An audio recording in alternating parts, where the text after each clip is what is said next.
It's time for this week's UpLift. 3 ordinary guys that want you to find the freedom that is available by knowing our Lord Jesus Christ. So sit back and enjoy UpLift, brought to you by the Fulcrum Center. Visit our site at thefulcrumcenter.org. You know, there's people that really want to know God and want to improve and want to make their lives better, but then at the same time they're holding back because they don't want to be perceived as being religious nuts or something like that. Mm-hmm. You know what I mean? Yeah, I do. But they so want to, and part of that is that what Christianity has become is not really, the way it's perceived by Christians even, is not what God ever intended it to be. Yeah. It's about developing inside yourself in a relationship with God to understand the sacrifice of Jesus and to, change your life because of what he's done. It's not about the show for other people. It's about you and God. Am I wrong? Absolutely not. Relationship. Yeah. Mm-hmm. It really is. And I think that a lot of people are caught up in the idea that there's a mold that you have to fit into. Yeah. And that you lose or have to set down your personality, individuality, mm-hmm. your uniqueness, mm-hmm. Which is the one thing God truly desires to celebrate because he made that. Right. He made you that way. Right. And so it's like, well, if I'm not reading my Bible, if I'm not, doing all of these things and I don't look like this person over here, then I'm really not mm-hmm. in relationship with God, or I'm not a Christian. And that's just not true. It's not true at all. Mm-hmm. Well, hey, I'm Phil Bliss. I'm Ian Thornton. I'm Chad McLeish. And this is UpLift. Welcome. Glad you're here. So, I guess you could say that, people want to come out of their shell, but maybe don't know how, and that's what God is desiring. I guess too often we try to make it, we look at what other people look at, how they look at us, mm-hmm. and we look at other people, and the funny thing is, they're not really looking at us the way we perceive that they're looking at us. Right. Okay, that's one true. Thing. They're absolutely, and we aren't looking at other people the way that they perceive we're looking at them. Mm-hmm. Yeah, that's a big tactic of the enemy. It is. Mm-hmm. It's absolutely what it is. It's the enemy having his way with Christians. Think about how many people have fallen away from their relationship with God because they didn't feel the level of perfection that they thought they needed to have. Absolutely. I mean, I was that way. So, I remember back and comparing myself to other people and thinking man, they've got their stuff together. I'm not there, Yeah. I'm really not. Yeah, I can relate to that too. I've done that. Yeah. And it's more people have fallen away from Christianity out of that guilt, that level of guilt and self-induced failure that we all perceive, at least when, we're kind of walking into this. And, it's a difficult point of entry. I think we've talked about that in one of the previous ones. Yeah. These discussions we've had, it's that point of entry, it's kind of difficult because you have to realize that you don't have to be perfect to walk this path. Yeah. You're not going to be perfect. Right. Yeah, it's designed for imperfect people to walk the path, but mm-hmm. it's not believed. That's, that part's not believed. And two, Chad, you're talking about people falling away from Christianity, and people do. Mm-hmm. But if they, and myself included, if we connect to God in relationship, mm-hmm.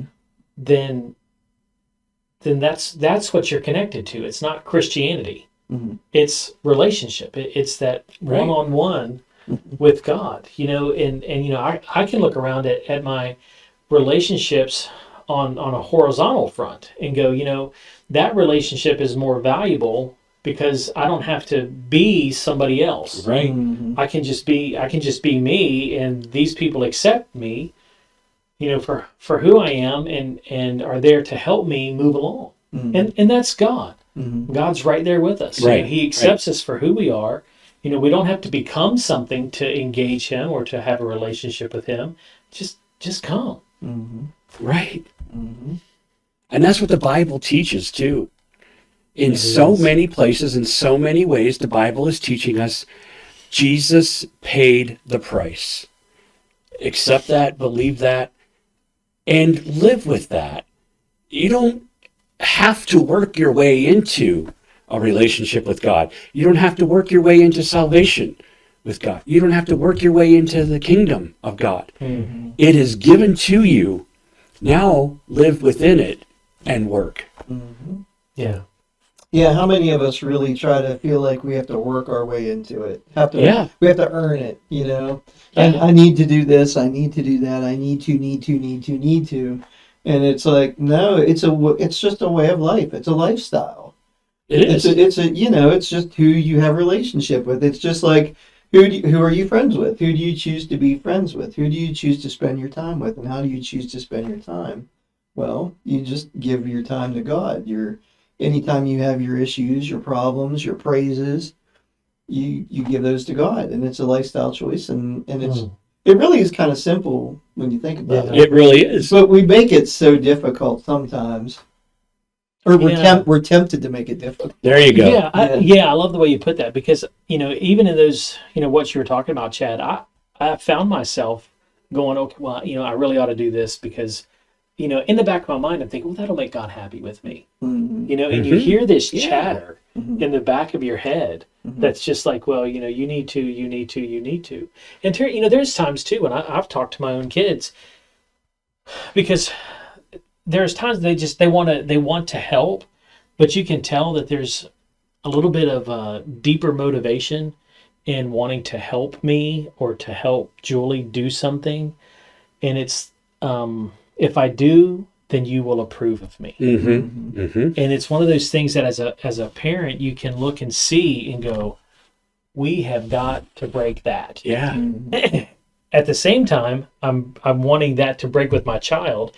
I'm turning to God and going, so what can I do for you? And you find yourself in that situation, and you're like, God just is looking at us and going, Mandy, why don't you just sit down and talk to me? Why don't just be? Just be. I know all your faults. I made you, and I know what you're dealing with. I see everything. I'm there, but I just want to be with you, and I just want you to just want to be with me. Yeah. One of the most powerful sermons you've ever given was on that topic of about you gave that you'd set the coffee cups there and you said God just wanted to have a conversation with me. Yeah. God said just sit here. And we're just going to talk about whatever the topic was, the weather, or what Doritos, or the crunch of a Dorito on day 39, or whatever happened. But yeah, I mean, it's just we make it so difficult sometimes when it's just like God's just like just hang out. I know sometimes exactly, and Chad too. That when I set those two coffee cups down for the first time with God, my mind and body and spirit was just like, what do I do with this? Because your gears start grinding, because it was so different than even to everything that I had been taught about a relationship with God. Yeah. Did you really think you're going to meet God over a coffee cup? You know what? Yes. Yeah. It's true. And it's changed my life. It's changed my life. Yeah, I mean, out in the garage working on cars and stuff. Yeah. I mean, it's just that thinking and processing and, discussing issues and praises and things I'm happy about with the Lord as I'm turning wrenches. It could be while you're fishing. It could be while you're doing anything, like cutting the grass or anything that you do every day, all day, driving, And it's like, these things that you just mentioned are awesome, because it's all things that people enjoy that's like already instilled in them. So it's like God has put it there. Yeah. Right? Yeah. And he's just like, God's like, meet me where you desire to be, what you enjoy doing, fishing, out cutting the grass, taking a walk, turning wrenches. It's just all all of these different things, man, God is right there. Mm-hmm. Well, you know, a lot of times there's two things that I'm thinking of after what you guys just said. First of all, you said it's a lifestyle. Mm-hmm.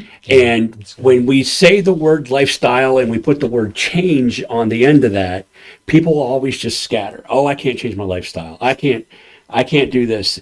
I just can't do it. I've tried so many times. But you don't have to make that lifestyle change.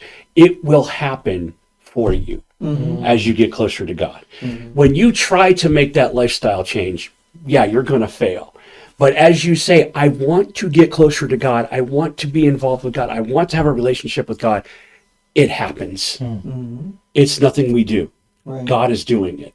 Right. And that's his promise as well. Yeah, that's good. That's his promise as That's well. And good. the other thing is, we too often will disqualify ourselves. Well, I've never read the Bible. I've never gone to church.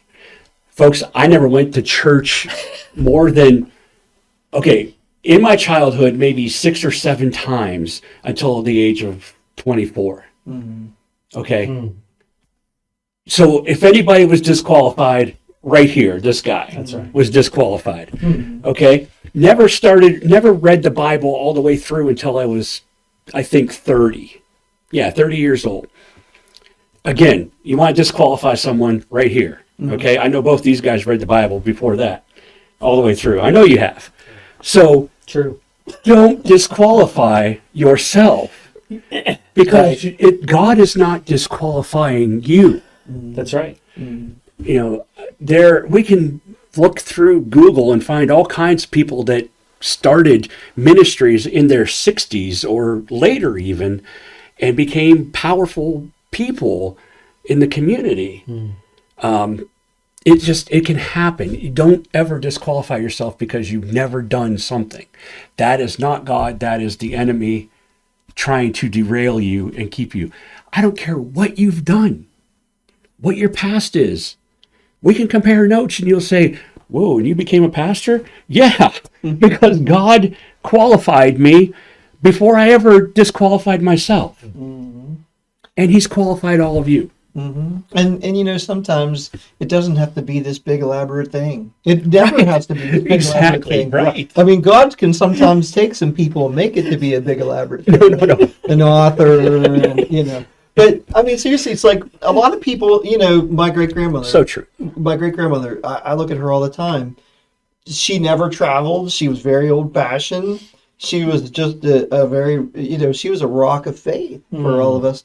But she was very quiet. She was very, you know, she wasn't boisterous. She was a very happy, loving person. But her faith was not bolsterous and out there. Yeah. You know, she wasn't, you know, a pastor of a church. She wasn't any of that. She was just my great grandma. And, you know, she was just kind of quiet in her faith. And if you'd ask her, she'd talk to you about it. But she wasn't out there, you know, trying to, you know, push the issue with people and things like that. She did as God led her. Yeah. And you know, some people, you can be perfectly comfortable and quiet in your faith. If somebody asks you, then you can talk to them about it and have a conversation, those types of things. But just because you're a Christian doesn't mean that you have to go out and win over 500 people. Yeah. You know, there's no quotas. Billy Graham. Not everybody's an evangelist. Right. I've said that many times. Not everybody's an evangelist. Not everybody's Ian. But Nor does everybody want to be. But I mean, yeah, we you know, it's not. It really isn't a big thing. We have to break down these barriers for people. You know, Right. Just have your conversations and just be yourself. And you know, it's that what we were talking about, this lifestyle. It's just a choice that you make. You know, Right. I mean, I can think of so many times in my past where, you know, stressful things had happened in life or at work or whatever. And it's just like, I've never been a drinker, but it'd be like, man, I just want to go get a 6-pack or, you know, whatever. And it's like, you know, that's a choice, you know, and, you know, people drink and there's nothing, you know, people do. But now my choice is different. My outlet for that stress and anxiety is different. I have a different place that I go to with it. And for me, it's more effective. It's more peace. I find more peace and more calming in talking and having conversation with my creator who I can trust. That's right. Right. And because even our best friends sometimes, I've had conversations with my best friends in the past, and it didn't go so well. Like I'd be trying to talk to a good trusted friend or, whatever about a problem, and it's like that conversation didn't go too well. I can promise you when you take those conversations to God, they're going to go better. Yeah. Not to say that you can't talk to other people, obviously. I'm just saying that he's the one that we can trust. Absolutely. Yeah, it's fine to talk to other people, but he definitely is the one who's never going to let you down for any reason ever. Right. It's human nature that even if you don't want to let someone down, you may someday let that person down, whether you realize it or not, because that's who we are. But God is not going to let you down. Right. There's no way. You may perceive it as he let you down, but he has not let you down. Yeah, I think that's important, because like people expect that, like you guys have heard the people say, well, if I walk into a church, it's like going to cave in on me, whatever. Yeah. I mean, 50 million times we've heard that. And people feel like perfect people go to church, or at least that's a perception. Yeah. Like you said earlier, absolutely not. I mean, we're all broken people who mess up, every day in different ways and different things. Church is for imperfect people. It's for us to go have fellowship together, be together. But it's all about that, letting, God already knows what our problems are. Yeah. He already knows where we've messed up and how we can improve and all those types of things. And he wants to walk with us through those things. But yeah, that I just keep feeling like, people associate church with perfection. It isn't. It's just a place where us imperfect people go to be together and worship the Lord together. There's two reasons for that. One reason is that's another lie of the enemy. But we can't keep using that excuse. It is true, but there's another reason for it. And that is that there are Christians who, I'm going to use the word, are hypocrites. Because, and I'm not tearing anybody down, it's because they feel like they have to fit that mold, and they feel like they have to abide by these rules, these traditions, and they try to fit into it, and they're perceived as hypocrites because they're broken people too. Yeah. They're not perfect.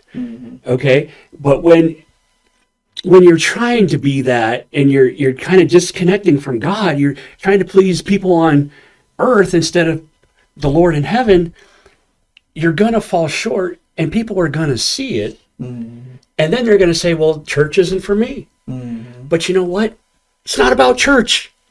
It's about that relationship with God. Church will come after when the relationship's there. And you can make church better when you strengthen your relationship with God. Yeah, I mean, I can remember going and being in restaurants and all, and having a chance to sit and pray or talk to people or, just converse about our relationship with God, and looking around at everybody and going, man, we just had church. Yeah. And it's central around our relationship with God and then with one another, and it's not about performance. It's not about get off the treadmill. Yeah, exactly. It isn't. It isn't about the performance. It's really just letting God meet with you where you are. Jesus said, I came to seek and to save those who are lost. And lost doesn't just mean without Christ, because there's times, I've accepted Christ into my life, but yet I've felt lost at points, and it could be situations we're facing at work. It could be things going on in our households. It can be all of these different things, and you're just like, I just don't know what to do. I'm just lost. And it's like, do I grab a 6-pack or do I go sit and talk to the one who made me, who is already in my situation, who sees my situation, and him, not being bound by time, who already is in my future. Do I go talk to him about those things? And he knows, and he listens, and he speaks to our hearts because he sees how we're made, since he's made us, and he knows how we need to be spoken to, which at times when we have those conversations with people, sometimes they're not ready for those conversations, and the way they talk to us is not what our heart needs at that point. Right. But God meets us there Mm, and shares truth with us. That's great. Yeah. And if you are one of those people who has turned to the six pack, it doesn't discount you from turning back. That's the whole point of this conversation. Right, exactly. Yeah. It is. Yeah, I mean, there's a meme I see on Facebook and social media. It says something like, you can't go to church on Sunday and then treat people like junk all week, or, whatever. And there's two key points to that. Right. Number one, understand that church, when you go to church, that doesn't just automatically make you perfect. And people do that. So we go to church on Sunday, and then maybe we argue or yell at somebody or bark at somebody at work, or at the grocery store, that somebody cuts in line in front of us at the grocery store, because we're imperfect people. We're just walking the path. Right. And number two, obviously we shouldn't do those things, but we are all a work in process. And it's just a matter of just continuing to work together. But understanding, number one, we're going to mess up, not feeling guilt for when we mess up, and talking to God about when we mess up, and just like, I really screwed up today, like, I barked at this person or whatever, and it's like, I know I was there. Yeah, I saw the whole thing, man. Like, I was shaking my head, but that meme, there's some truth to that meme, but at the same time, like, we can't be prisoners to our guilt of things. We really need to make amends with people the best we can and move on. Like, just, hey, I messed up. Absolutely. I apologize, and move on and just have those conversations and let it rest with God. Like, the saying I always say to myself is, I'm going to lay this at his feet. Yeah. Like, here's this junk, I'm going to lay it at your feet, and, Yeah. Being in those situations and stuff, and just going, God, how do I handle this? How do you want me to handle this? Right. And following, just like what you said, Chad. You follow His lead. You do as He instructs, and then it's like, okay, I'm done with that. That's not mine anymore. Yeah. And God, I'm just trusting you to handle that. And whether it's the other person and the relationship between you and that other person, God is big enough and His shoulders are broad enough to hold on to those things and to take care of those things for me and for you, and to hold it. And it's not giving the enemy any more ammunition, so to say, to come against us. Right. Because they will use it. Oh, yeah. They'll do anything to keep you from getting closer to God. That's right. Condemn, lie, tell you things about other people that aren't true. But lead you down roads of assumptions. And all kinds of stuff. But when you let God be the voice you hear, it will make a difference. And then you won't turn to that six pack. Yeah. You'll turn to God. Yeah, you really lose your desire for a lot of things that you used to do. Yeah. Yeah. As you were talking about that earlier, Chad, just kind of in my own mind, just walking through my life and going, man, all of those holes or voids in my life, God just would fill. And whatever the situation, He would fill it. And so then I found myself going back to that same thing, talking to the Lord about it. I'm listening for His voice, looking to see how is He communicating with me today to continue to move me through, and instead of living with the anxiousness and even the chaos at times, to go, wow, man, is this what peace really feels like? Because that's some good stuff. Yeah. And it's just more of an embrace of the fruits of the Spirit. Yeah. And holding on to those things to live the life that we've been given. So how do you get there? How does someone that is listening right now that wants to be where we are, how do they get there? I can answer that if you... Oh, go ahead, Chad. Well, it's just, number one, having the conversations, be willing to have the conversations with God. Yeah. You know, it really, and I know we probably sound repetitive when we talk about this stuff, but it's so important. Mm-hmm. And we need these reminders because every day, Phil, like we talked about last week, like I use the example of like when you smash your thumb with the hammer, like that's all you can think about in that moment. Right. Because we constantly slip into things, my example I always give is food and eating, Mm-hmm. that I continue to struggle with that. I turn to that instead of God when I sometimes face anxiety and stress and things like that. And, it has negative results. It causes health issues and whatever. And it's a battle that I have, but you have to have that mindset of just having that relationship with the Lord. Just finding yourself in that moment, taking control of that moment and say, I'm going to choose to have this conversation with God rather than whatever that situation is. Mm-hmm. Whether I'm going to, choose drugs or food or alcohol or gambling or whatever else, the things that we do, you just condition yourself to start taking it to God. And it's a work in process. This isn't I'm going to do this and then for the rest of my life, I'm going to be perfect with this. It usually doesn't work that way. Right. I mean, like for most of us, it just doesn't. So you just have to gradually condition yourself, and it's a marathon. Our lives are a marathon.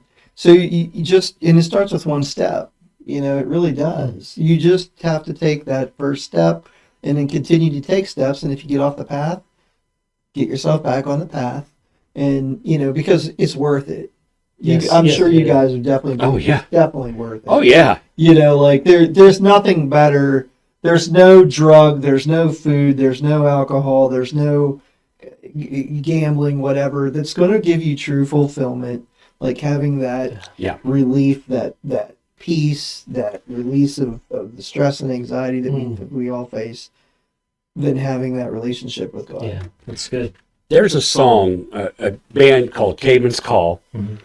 They wrote a song, and I don't remember the title of the song, but they say, "You've created nothing that gives me more pleasure than you." Mm. He has created nothing that can give you more pleasure than what he can give you. Mm-hmm. Nothing. Mm-hmm. Why would he create something that gives you more pleasure than him? He wants you to find pleasure in him, and you will find it. Mm-hmm. You're right. Choice is the big thing. That's what I was going to say, Chad. It's choice. Mm-hmm. You have to make that choice. Just like we have to choose if we want to go on a diet, we have to choose what we eat. And, sometimes we do really well for a while and we fall back and then we gain weight again. Mm-hmm. You choose to have this relationship with God, and you can fall back and start to fall back into the world. But you can come back and make the choice. You can diet again and lose weight again. You can make the choice to come back to God. And the more you do, and the more you make that choice, the easier it becomes. Mm-hmm.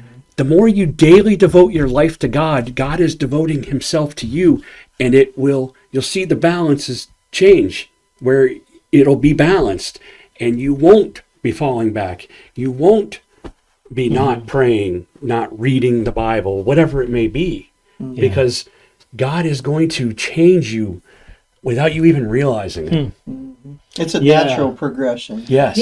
Yeah. There's a struggle that I used to have is just being angry. Used to have a horrible temper. And there would be mornings I would wake up and for the next 2 or 3 days, man, I was just not the person you wanted to be around. And so it's just like, Lord, man, this is just not good. And I knew it was a spiritual attack, and I can go on and on about that. But my point is a lot of what Chad's been talking about as far as it being a process. Mm-hmm. And God taught me to rely on him and to celebrate my recovery time. Mm. Mm. So if it was 3 days and then it was 2 days and 23 hours, then we would celebrate that. Okay. And God is just like, Ian, just keep trusting. Mm-hmm. Keep trusting me. And so then, we just watch it. So then over the last several years, it's one of those things to where now it's not only I don't have to look at my reaction, I can see a potential situation coming that could be frustrating for me, and God empowering me before the situation happens to choose to surrender to Him at that point. Yeah. And I think at points we've all been through this. And I just share that because, Chad, it's not just Right. sometimes God may allow that to happen, and praise God for those miracles. Mhm. But it is a process, and it's during that process, let God help you celebrate your growth. Mhm. And in that, it builds our confidence in who He is. It builds our faith to let us know that, you know what, God is in this, in my situation with me. And He is helping me close that gap. And you know what? I'm not as angry as I used to be, and I'm not as angry as long as I used to be. And He's helping me recover quicker. And you know what? I'm going to celebrate this with Him and continue to trust Him and build that relationship with Him. So in that process, man, celebrate those points and times where God has shown up and shown Himself faithful to help you become that person that you desire to be in Him. Yeah, that's good. That's awesome. Yeah, and that's a great tactic, but it's not the only one. Right. It isn't. It's one of many. No, yeah, it's one of many, because for me, I think I've talked about this before, how I got past my anger and my temper was that I was harboring unforgiveness and didn't realize it. And when the Lord showed that to me and I forgave this person, everything changed. Almost overnight. I mean, we always say things don't change overnight, but it really did for me. Well, holding on to those things, like you said, Phil, holding on to those things, it puts a cloud over our eyes. We're not seeing things correctly, and we hold on to bitterness or unforgiveness, and those type of things is such a spiritual thing. Yeah, And to release that can change stuff that fast. So what I'm saying is, work with God to find what it is for you. That's a great You worked point. with God, I worked with God, Chad worked with God to find out how do we change. Yeah. We can give It's really you all these, anybody can give you a list of 10 things to go through, a 12-step program, but find out what it is for you with God. Because that starts the relationship. Yep. That's making that choice. Yeah. Yeah. He's the one in it with you. Yep. He's the one that sees it. It's really good. And meets us right where we are. Yes, He does. Don't let yourself be condemned. He meets you right where you are, no matter what you're involved in. John chapter 8, He sat down next to a woman who was caught in adultery, never judged her, met her right where she was, and helped her to change her life. Awesome. And He can do it for you. He wants to. Yeah, that's right. Very good. Yeah, it was very good. Well, we're a little past a half hour here, so any closing thoughts? Celebration. I love it. Yeah. Just like what's his name? Cooper. Cooper Cup. Yeah. Cooper Cup. Yeah. Yeah, man. That was an awesome story. Yeah. Yeah. I had a dream. Is that what it was? Yeah, it was 2019. They were actually the Los Angeles Rams were coming off of the field after losing the Super Bowl against the Patriots. Oh yeah, yeah. I remember And that. he had a vision, and God shared with him that the Rams were going to go back to a Super Bowl, and that somehow he was going to end up with the MVP award.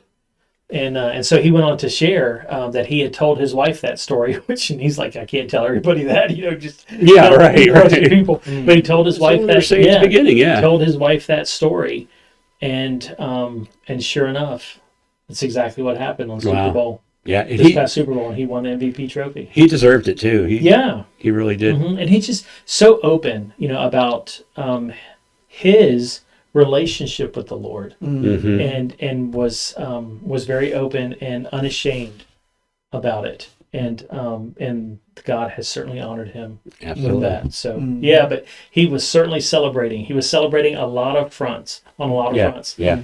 And we should too. There are so many things. Whether there again, there nothing's greater or smaller in God's eyes, but those great victories that we have in our own lives, or those small steps that we're able to take in our relationship with Him, to take time and to celebrate those, and just thank God and just spend some alone time with Him, rehearsing all of where you have been and how far he's brought you, and knowing in faith that there is so much more for you to step into, and to celebrate all of that and really enjoy the ride that we get to have with him. Right, right.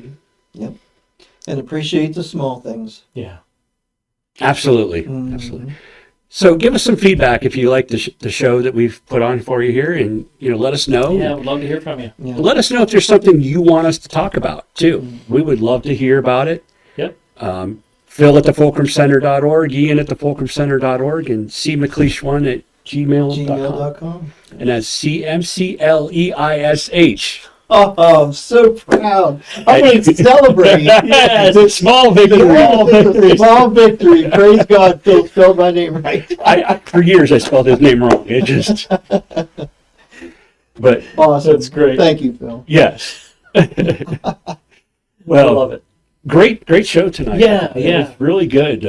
Thought we covered quite a bit of ground here, and hopefully you got something out of it. Yeah. Pray that you're blessed. Yes, absolutely. Yeah, and this is for you. This show is for the people who listen. That's right. That's why we do it. Yeah. We don't do it for us. We do it for all of you, for the Lord. So thank you for being a part of it. Because without you, we would just be talking to ourselves. And that's exciting. All right. So we will be back again next week. Yeah, right? I think all of us will be here next week. Yes. All right. Sounds good. Sounds good. God bless. See you.